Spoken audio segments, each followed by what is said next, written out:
तो हेलो दोस्तों, स्वागत है आपका फिर से। मेरा नाम है हितेश और आज आपका स्वागत करता हूँ डे 23 ऑफ ज्ञान की बात में। तो आज का टॉपिक है द डोपामाइन स्पाइक। मैंने आपको बताया था कि डोपामाइन कैसे काम करता है। मतलब हम भी कोई एक्टिविटी करते हैं तो डोपामाइन स्पाइक करता है, तो वो हमें और एक्टिविटी मजबूर करने में मजबूर करता है, लाइक हैबिट हमारी रिपीट करने में मजबूर करता है। तो मैं आपको एक लाइन पढ़ के बताता हूँ। Dopamine is release not only when you experience pleasure but also when you anticipate it. मतलब डोपामाइन जब तब भी रिलीज होता है जब हम कोई एक्टिविटी करते हैं, हमें रिवॉर्ड के रूप में मिलता है, तब भी रिलीज होता है। और तब भी रिलीज होता है जब हम उसके बारे में सोचते हैं, मतलब एंटिसिपेट करते हैं। मतलब जैसे हमारी छुट्टियां आने वाली है गर्मियों की, तो मतलब जैसे हम बचपन में सोचते थे हमारी गर्मियों की छुट्टियां आने वाली है, तो हम उसको सोच सोच के कितना खुश होते थे। तो हमारा डोपामाइन तब भी स्पाइक करता और तब भी स्पाइक करता था जब वो छुट्टियां शुरू हो जाती थी। तो इसका सीधा सा एग्जाम्पल ये है, like day dreaming about an upcoming Sunday can be enjoyable actually being on vacation. मतलब कि जो हमारा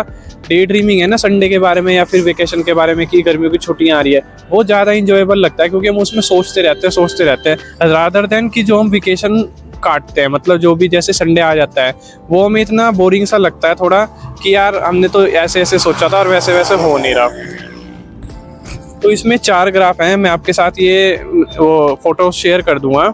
ये 4 ग्राफ समझने बहुत ज़्यादा मुश्किल है। मतलब एक 4 स्टेप होते हैं ना, क्यू, क्रेविंग, रिस्पॉन्स, रिवॉर्ड।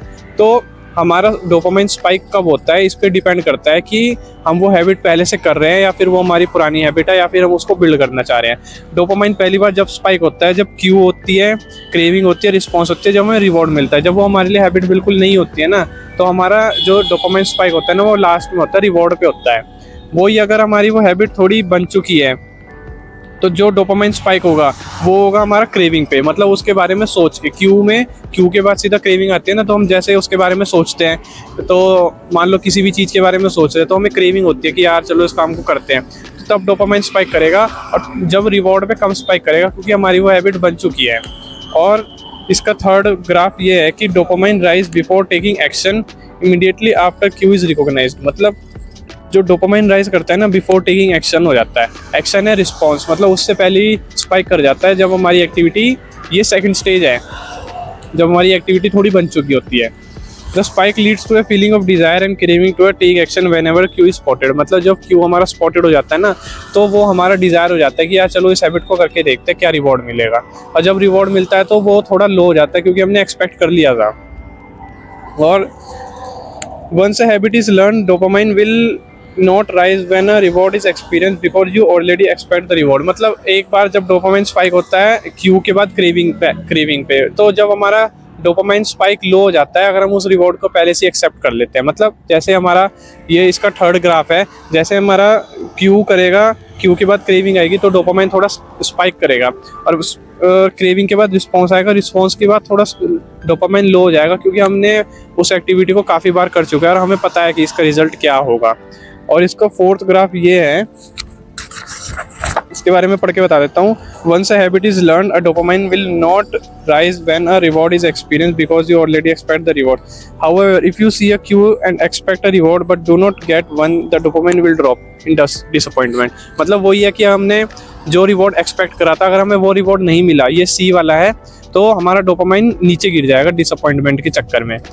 और इसका फोर्थ ग्राफ है, क्यू के बाद क्रेविंग पे स्पाइक होता है हर बार, उसके बाद क्रेविंग के बाद सीधा रिस्पॉन्स आता है, रिस्पॉन्स में थोड़ा लो हो जाता है क्योंकि कई बार ऐसा होता है कि हम जो रिजल्ट एक्सपेक्ट करते हैं ना, जिस टाइम पे एक्सपेक्ट करते हैं उस टाइम पे हमें वो रिजल्ट नहीं मिलता, तो हमारा जो डोपामाइन होता है ना वो लो हो जाता है। और जब हमें वो रिजल्ट मिल जाता है तो एकदम से स्पाइक कर जाता है। तो मतलब हमारा ब्रेन हमें ये कहना चाहता है कि देखा मैंने तुम्हें कहा था ना कि हमें रिजल्ट जरूर मिलेगा। तो कभी कभी सिचुएशन पे भी डिपेंड करते हैं कि हमारा डोपामाइन कब रिलीज होगा। ज़्यादातर तो अगर पहली बार कर रहे हो तो रिवॉर्ड पे होगा, और दूसरी बार कर रहे हो तो क्रेविंग पे, तीसरी बार कर रहे हो तो भी क्रेविंग पे, और थोड़ा होगा उस पर रिवॉर्ड पर।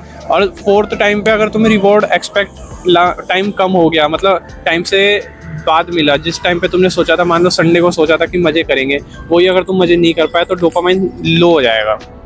तो इसके बारे में पढ़ के बता देता हूँ। The sensitivity of dopamine response can clearly be seen when reward is provided late. मतलब जो अगर लेट हो गया तो हमें दिखाई दे जाता है कि हमारा डोपामाइन नीचे जा रहा है। First the cue is identified and dopamine rise. Dopamine पहले राइज होगा क्रेविंग के पास, next, a response is taken but the reward does not came as quickly as expected. अगर वही रिवॉर्ड हमें टाइम पे नहीं मिला तो वो डोपामाइन जो है ना वो हमारा लो हो जाएगा। ये as it if a brain is saying see I know I was right, don't forget to repeat this action next time. वही अगर हमारा ब्रेन को हमें डोपामाइन मिल जाएगा ना तो हमारा ब्रेन सीधा सीधा यही कहेगा कि देखा मैंने तुम्हें कहा था ना कि हम ये रिवॉर्ड तुम्हें मिल के ही रहेगा चाहे हम लेट भी हो जाए। तो अगर लेट हो जाएंगे ना तो डोपामाइन लो हो जाएगा, और वही अगर टाइम के बाद मिल भी जाएगा ना तो डोपामाइन एकदम राइज हो जाएगा।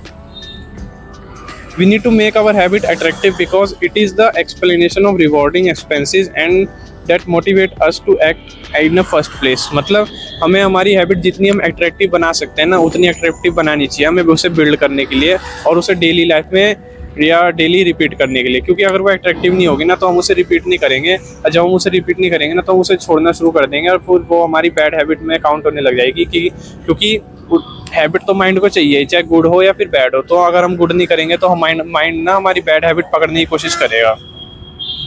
तो this is where a strategy known as temptation bundling come into a play. मतलब यहाँ पे एक स्ट्रेटजी आती है टेम्पटेशन बंडलिंग। ये टेम्पटेशन बंडलिंग क्या है इसके बारे में पढ़ते हैं। ये टेक्निक है, इसको हम अपनी डेली लाइफ में यूज़ करके अपनी हैबिट बना सकते हैं।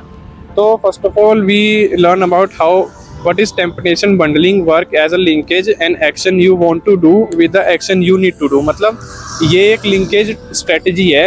अगर जो तुम्हें टास्क करना है या मतलब ये एक्शन है, action you want to do with action you need to do. मतलब कि एक हैबिट है कि जो तुम्हें करनी है, मतलब डेली बेसिस पे तुम करते हो, और एक हैबिट है जो तुम्हें करनी चाहिए। मतलब जैसे एक हैबिट है तुम रोज कॉफ़ी पीते हो और मान लो तुम्हें नई हैबिट बनानी है जो तुम्हें करनी चाहिए कि तुम्हें बुक रीड करनी है। तो तुम उसको टेम्पटेशन बंडलिंग के हिसाब से उसको एक के बाद एक वो कर दोगे, प्लान कर दोगे। जैसे हमने उसमें भी पढ़ा था हैबिट स्टैकिंग और टेम्पटेशन बंडलिंग को मिलाकर तुम अपनी हैबिट बिल्ड कर सकते हो। मान लो तुम कॉफ़ी तो रोज़ पीते हो, वो तो तुम्हारी हैबिट है ही।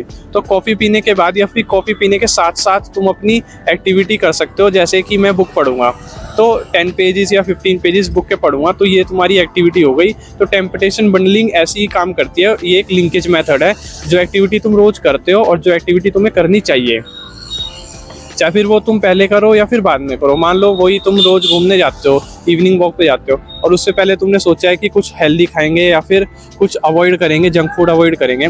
तो उसको लिंक कर दो कि मैं अगर ये एक्टिविटी करूँगा तो इसके बाद करूँगा या फिर इससे पहले करूँगा। इसका एक एग्जांपल है, you want to watch latest any episode of your like you need to walk to the fit body. मतलब कि तुम्हें लेटेस्ट एपिसोड भी वॉच करना है और तुम्हारी बॉडी भी फिट होनी चाहिए। तो तुम इसको कैसे लिंक करोगे? सीधा सीधा एग्जांपल है कि तुम अगर कर सकते हो तो जो एपिसोड है ना वो तुम साथ साथ में देखो वॉक करने के, या फिर पहले वॉक करके आ जाओ, उसके बाद जब तुम रेस्ट करोगे तो तुम वो एपिसोड देख सकते हो। Like you want to drink a coffee but you need to learn more about books. मतलब वही मैंने अभी एग्जांपल बताया था कि तुम कॉफ़ी तो ड्रिंक करते ही हो रोज़, तो उसके साथ साथ तुम अपने कि वो भी ले सकते हो कि मैं अब डेली बुक भी पढ़ूंगा। Habit stacking plus temptation bundling इसी काम आता है कि जो तुम्हारी हैबिट है उसको करने में, वो तो तुम रोज़ करती हो, उसके साथ अब तुम नई हैबिट भी जोड़ सकते हो, चाहे उससे पहले या फिर उसके बाद।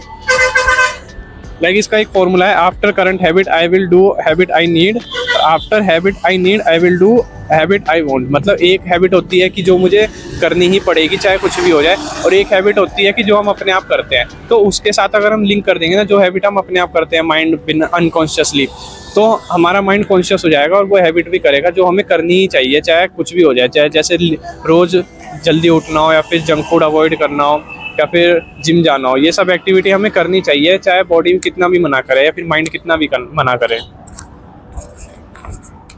तो after I pull out my phone I will do 10 burpees. मतलब कि जैसे किसी को फिट होना है तो वो अपना फ़ोन चलाता रहता है और वो सोचता है कि यार लोग कितने फिट हो गए हैं तो मुझे भी फिट होना पड़ेगा। और after I pull out my phone I will do 10 burpees. मतलब कि जैसे कोई बंदा है उसे फिट होना है या फिर अपना डेली का वार्म अप करना है, लेकिन वो फ़ोन चलाता रहता है, तो या तो फ़ोन चलाने के बाद बर्पीज़ कर ले या फिर फ़ोन चलाने से पहले, कि अगर मैं 10 बर्पीज़ जब तक नहीं करूँगा या फिर अपना वर्कआउट कंप्लीट जब तक नहीं करूँगा मैं अपना फ़ोन नहीं चलाऊँगा। After I do 10 burpees I will check my Facebook. वही अगर जैसे इसने प्लान करा है कि 10 बर्पीज़ के बाद ही मैं चेक करूँगा फ़ोन, जब तक वो 10 बर्पीज़ या फिर मेरा वर्कआउट कंप्लीट नहीं होगा उसके बाद ही मैं फ़ोन चलाऊँगा चाहे कुछ भी हो जाए। फिर आएगा chapter summary. After second law of behaviour change make it attractive, मतलब अगर तुम्हें कोई हैबिट बिल्ड करनी है तो उसे मेक इट अट्रैक्टिव बनाओ, वही अगर तुम्हें हैबिट कोई ब्रेक करनी है तो उसे डिसअट्रैक्टिव बनाओ, मतलब जितना मुश्किल वो करनी होगी ना तुम्हारा ब्रेन उसे अवॉइड करेगा करने के लिए। और second, the most attractive an opportunity is the more likely it is to become a habit forming, मतलब जितना आसान वो हैबिट तुम्हारे लिए करना होगा ना उतनी जल्दी तुम उसे पकड़ लोगे और करने शुरू कर दोगे। वही अगर तुम उसे मुश्किल बना दोगे तो वो तुम्हारे लिए मुश्किल हो जाएगी हैबिट को रिपीट करना। Habits are a dopamine driven feedback loop, when a dopamine rise so does our motivation to act, मतलब जो हैबिट होती है ना वो डोपामाइन रिलीज करती हैं, चाहे वो अच्छी हो या फिर बुरी हो, लेकिन जब वो डोपामाइन रिलीज होता रहता है तो हमें मोटिवेशन भी मिलता है, चाहे वो अच्छा हो या फिर बुरा हो। वो हैबिट, मतलब हैबिट के बारे में बात करो, वो अच्छी हो बुरी हो, डोपामाइन हमेशा रिलीज होता है। It is the anticipation of reward not the fulfilment of it to get us take action, मतलब अगर हम उसके बारे में सोचेंगे ना और हमें सोचने में वो अच्छी लगी है हैबिट तो हम उसकी एक्शन लेंगे, चाहे वो फिर हैबिट का रिवॉर्ड हमें मिले ना मिले। और रिवॉर्ड मैटर नहीं करता, जो उसकी क्रेविंग मैटर करती है ना उसी से भी डोपामाइन रिलीज होता है। The greater the anticipation the greater the dopamine spike, मतलब जितना हम उसके बारे में अच्छा सोचेंगे या फिर वो हमें माइंड में सोचने में अच्छी लगी है तो उतना ही हमारा ग्रेटर होगा डोपामाइन स्पाइक, मतलब हमें और अच्छा लगेगा ताकि हम उसको एक्टिविटी को आगे भी रिपीट कर सकें। Temptation bundling is a way to make your habit more attractive, temptation bundling है कि हम अपनी हैबिट को मोर अट्रैक्टिव बना सकते हैं, और जितना अट्रैक्टिव हैबिट होगी ना हम उसे उतनी बार रिपीट करने की कोशिश करेंगे या फिर उसको डेली बेसिस पे करेंगे। अगर वो डिसअट्रैक्टिव होगी ना तो हम सोचेंगे यार मज़ा नहीं आ रहा है, इस हैबिट को छोड़ो, कोई दूसरी हैबिट पकड़ो। और ये भी तुम्हारे हाथ में है कि तुम उसे कितनी अट्रैक्टिव बना सकते हो और लेस अट्रैक्टिव बना सकते हो। The strategy is to pair an action you want to do with the action you need to do, मतलब स्ट्रेटजी सिंपल सी यही है कि अगर जो तुम एक्टिविटी जो तुम्हें करनी है उसको पेयर कर दो जो तुम रोज़ करते हो। मान लो जैसे तुम ऑफिस जाते हो और ऑफिस जाते हुए तुम क्या, जैसे ऑफिस पहुंच के तो तुम लिफ्ट ले लेते हो, लिफ्ट तब लो इमरजेंसी में, वरना स्टेयर्स यूज़ करो। ये तुम्हारी एक्टिविटी हो गई जो तुम रोज़ करते हो उसके साथ जो तुम्हें करनी चाहिए, मतलब ऑफिस तो तुम रोज़ जाती हो, लिफ्ट से ऊपर नीचे करते हो, तो अगर तुम स्टेयर्स ले लोगे तो तुम्हारी बॉडी फिट हो जाएगी। ये वो एक्टिविटी हो गई जो तुम्हें करनी चाहिए। या फिर अपनी डेली लाइफ में एग्जाम मतलब ढूंढो कि तुम क्या कर रहे हो ऐसा कि जो तुम्हें नहीं करना चाहिए, उसको अवॉइड करो जितना से जल्दी और ऐसी एक्टिविटी पकड़ो जो तुम्हें करनी चाहिए। अगर तुम्हें पता है तो बहुत अच्छी बात है, अगर नहीं पता है तो तुम उसको देख सकते हो जिसकी तरह तुम बनना चाहते हो कि वो कैसी एक्टिविटी कर रहा है, मतलब जैसा तुम बनना चाहते हो ना उसकी बायोग्राफी पढ़ो या फिर उसका इंटरव्यू देखो, उसका पॉडकास्ट देखो कि वो कैसी हैबिट रिपीट करता है। सब अपनी हैबिट नहीं बताना चाहते, लेकिन कुछ जो कॉमन एक्टिविटी होती है ना उसको करके सक्सेसफुल होया जा सकता है। लाइक डेली मेहनत करना, सुबह उठना, जो भी तुम काम कर रहे हो ना उसको मन से करना। ऐसा नहीं है कि जो तुमने काम शुरू कर दिया आज मन नहीं कर रहा तो ना करो, डेली बेसिस पे कंसिस्टेंटली काम करो, चाहे मन कर रहा हो या ना कर रहा हो। तो उसको छोड़ने से कोई फ़ायदा नहीं है, अगर तुम उसको छोड़ दोगे तो तुम ही लाइफ में पीछे जाओगे और तुम किसी का नहीं बिगाड़ रहे हो, सिर्फ अपने अलावा। और ये था डे 23 ऑफ ज्ञान की बात। मिलते हैं आपको डे 24 में, तब तक के लिए स्टे कंसिस्टेंट। जय हिंद, जय भारत, जय माता दी।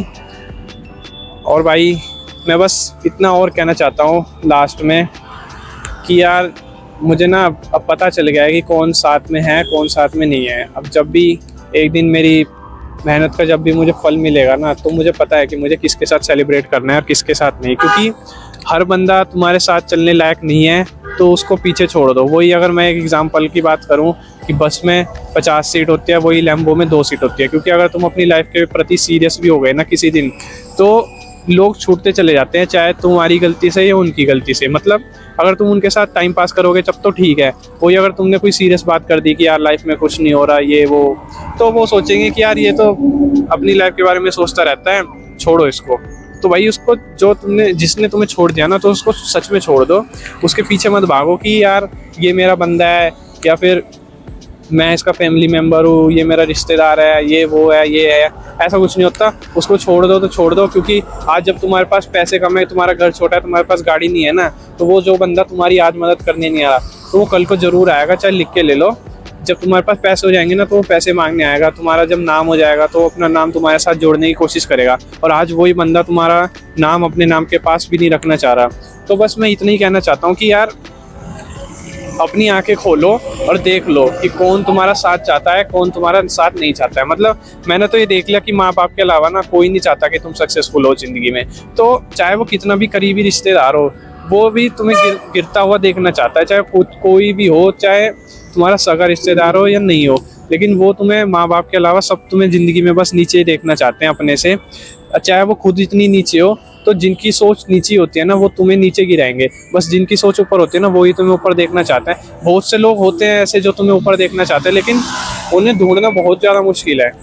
मतलब वो ऐसे नहीं मिलेंगे आसानी से, वो तुम्हें एक्सपीरियंस के साथ पता चल जाएगा कि कौन तुम्हें चाहता है ऊपर आए और कौन तुम्हें नीचे गिराना चाहता है। तो जो लोग खुद नीचे है ना वो तुम्हें नीचे ही चाहेंगे कि नीचे ही गिरा दूँ इसको भी। बस लिस्ट रेडी है भाई, लिस्ट में नाम जुड़ेंगे ही, कम तो होने से रहे। आज मुझे पता चलेगा कि कौन कौन है मेरे साथ, कौन कौन नहीं है। तो मैं फ्यूचर में भी उनको अपने साथ नहीं रखना चाहूँगा, बस इतना ही कहना चाहता हूँ।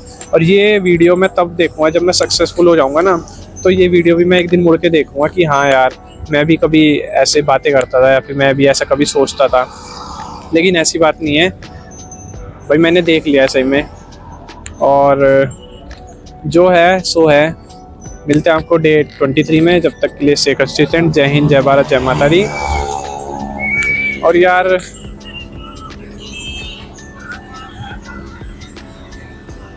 सही में यार, मैं टॉलरेट नहीं करूँगा सही में अपने माँ बाप की बेइज्जती बिल्कुल भी। जिन्होंने मेरी माँ बाप की बेइज्जती करी है ना, समझो उनको तो मैं कभी ज़िंदगी में भी अपना चेहरा नहीं दिखाना चाहूँगा। चाहे वो मेरे पैर भी आके पड़ जाएंगे ना, तब भी वो माफ़ नहीं होंगे, माफ़ी नहीं मिलेगी, चाहे कुछ भी कर लो। मिलते हैं आपको फिर से। ये बातें तो चलती रहती है, जो भी मेरे मन में चलता है मैं आपको बता देता हूँ, क्योंकि मुझे पता है ऐसे बहुत से लोग हैं जो कुछ ना कुछ ज़िंदगी में करना चाहते हैं, लेकिन कर रहे हैं और रिज़ल्ट नहीं मिल रहे हैं। तो ऐसी कोई बात नहीं है, रिज़ल्ट ज़रूर मिलेंगे एक दिन। जो दिन भगवान ने सेलेक्ट कर रखा होगा ना, उस दिन तुम्हें रिज़ल्ट ज़रूर मिलेगा, चाहे उस दिन दुनिया पलट जाए, लेकिन रिज़ल्ट ज़रूर मिलेगा। तो भगवान का नाम लेते हैं और ये वीडियो को एंड करते हैं। वीडियो एंड जरूर हो रही है, लेकिन मेरा करियर एंड नहीं हो रहा है। मैं कहीं नहीं जा रहा हूँ, मैं यहीं हूँ। और जब तक के लिए स्टे कंसिस्टेंट। मिलते हैं। जय हिंद, जय भारत, जय माता दी। Okay, tata, bye bye, see you.